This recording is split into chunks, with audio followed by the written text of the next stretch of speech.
All right, so now we got a Zone 5 workout.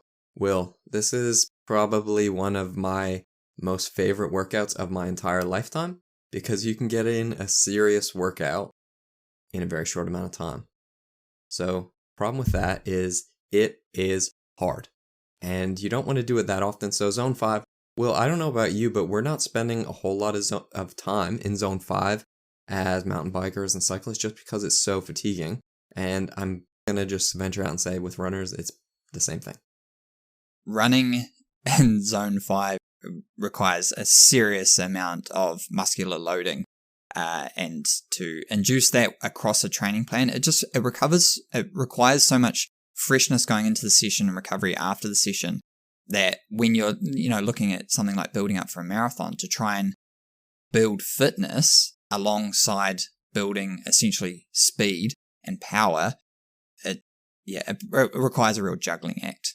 Yeah, so that's a really good point because we're not just doing these sessions. So if we were training one day a week, do this session. That's what I would say.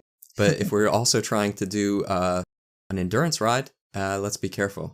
Okay. So when we're training in Zone 5, we're doing a lot of muscular damage because of the force required, but then there's also a very acidic environment as well. So for this one, so what we're going to do is 30 seconds on and 30 seconds off for 5 repeats in Zone 5. It is hard. So for this one, what I'm looking to do is I'm looking to increase the VO2 max and the repeatability of really hard efforts for mountain bikers. So I know in the previous chapters, Matt, this is around using those really large motor units, those large muscle groups.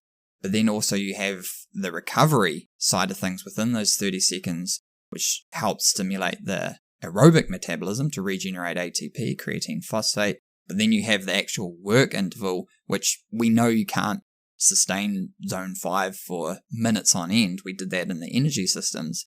So it's one of those bang for buck ones. Like you said, it's if you had one session to do per week, just do this one. Yeah, that's right. So the harder we go, the more recovery we need. And there's a lot of recovery built into this one. So it's a 1-to-1 recovery to work duration. You saw when we did the Zone 3, then Zone 4, Zone 2, the recovery needed between the actual exercise bout is pretty minimal, right? Because we can recover very quickly.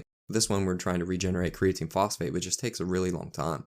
And we're trying to buffer that lactate. This hurts. It's really painful. So we're just going to do 5 repeats, recover for a whole 5 minutes, going really easy. And what you don't want to go all out. Remember, these aren't all out efforts.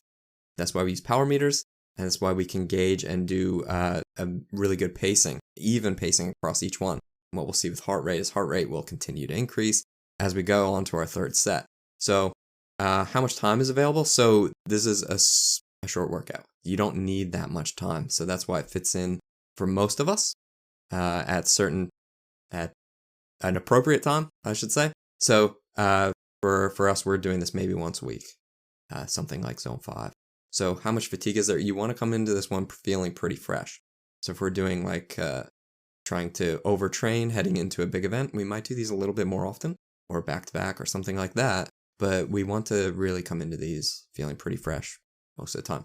Otherwise, fatigue builds up too quickly. And where were these sitting throughout, say, your standard build up 3-month, 4-month build up to a big event or a series of events? Well, Will, you're not going to like the answer.